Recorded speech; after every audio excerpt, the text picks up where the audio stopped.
My talk will be from Al Mughayr to Silicon Valley. This is where I grew up. This was my village. It's a small village in the Wadrigh. For those who don't know, it's Wilayat al-Wad, located between Biskra and Tugurt. I never knew that electricity existed until I was 12. We did not have even running water. No fridge, no internet. This is the extent of technology that I got to. That's my phone at that time. So that's what I started. Literally, it could have been anybody. I just happened to be a number in the probabilities. Just a probability happened that it's me. It could have been anybody. And I am absolutely no different than any of you. And I will go through some points just to make the point that anybody could have done it. At the age of 12, I had an idea. I didn't know. I was in the Sahara Desert, small village. You don't know anything. So I had this idea. I used to go buy soap. My mom sent me to buy soap, and there are cards there, some cards for games and all this. And I had this idea. I was a kid, so I wanted to make a game, and that I'll teach people geography. And I was thinking about how to do it, and I went to people and said, "This will make it very good." I made my card, and I went to people, try to incite them to do it, and people look at me crazy. But I did not know what it is at that time, so I just in the middle of it. So I gave up the idea, but I never let that dream go away. I had it, I never let it go. When I finished my PhD, I took 6 months, and I worked on it, and I made it a game, and it sells all over the world, and I get royalties on it. So never let your dream die, even if it stays inside. Whenever you have the chance, do it. So to get out of my place, I realized the only way possible for me, with the background I have, is education. Education, education, education. And I had a lot of gaps, a lot of holes. So I took all the classes, and all these practical classes and all this. And my last few years at Stanford, I was doing a PhD in solar energy at that time. And there is this guy, these two guys, they came to me and they said, "We are interested to do a startup in semiconductors." And I go, "What is a startup?" And they want me to be the technical, the CTO of the company. I said, "No, I don't want to do it. I'm going to Algeria to teach." And that's what I was sent. I was sent to go and come back and teach. So many years later, a few years later, I ran into these guys. I found they were there. They were selling company. The company sold for $100 million.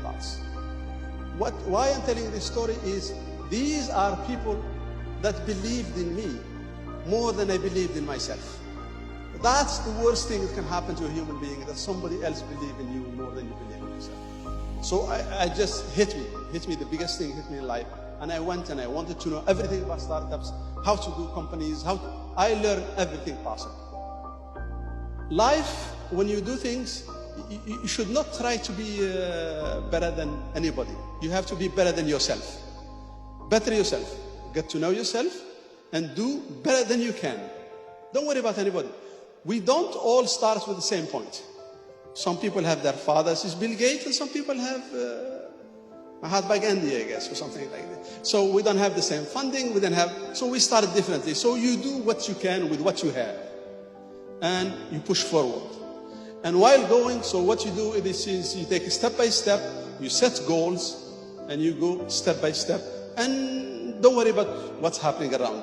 So it's small, solid steps and strong goals. And while going, remember to leave your footprints. You have to go and leave your footprints.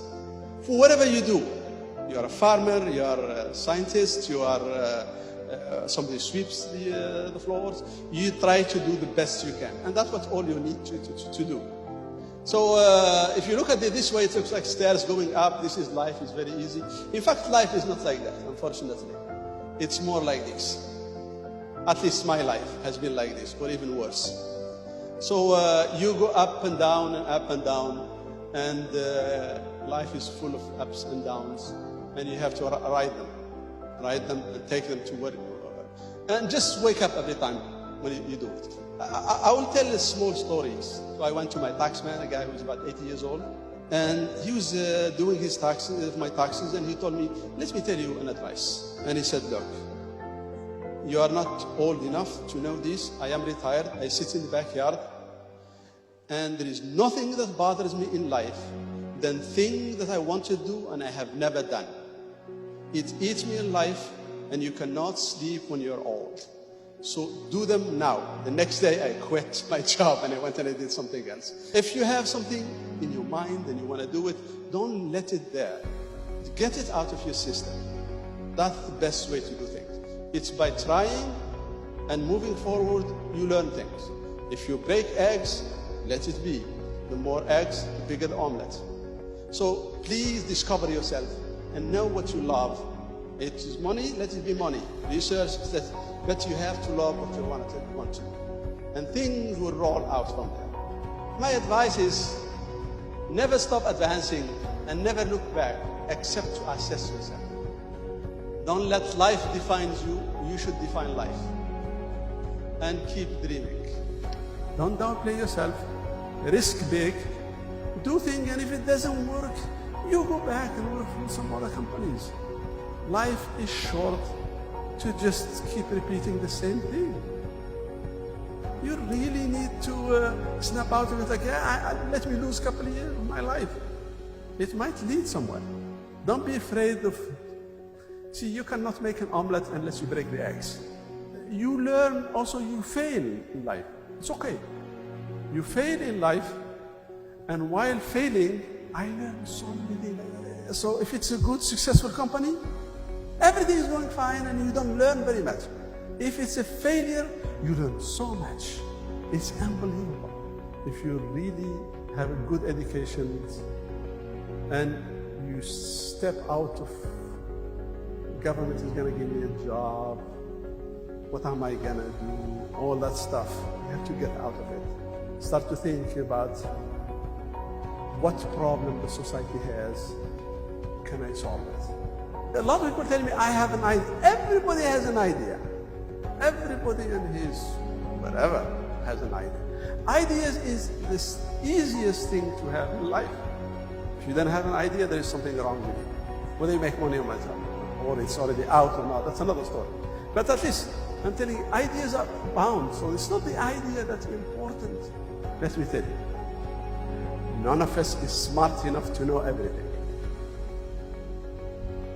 So, if you wait, somebody is going to find it. You are lucky you had an idea ahead of time, so you are blessed.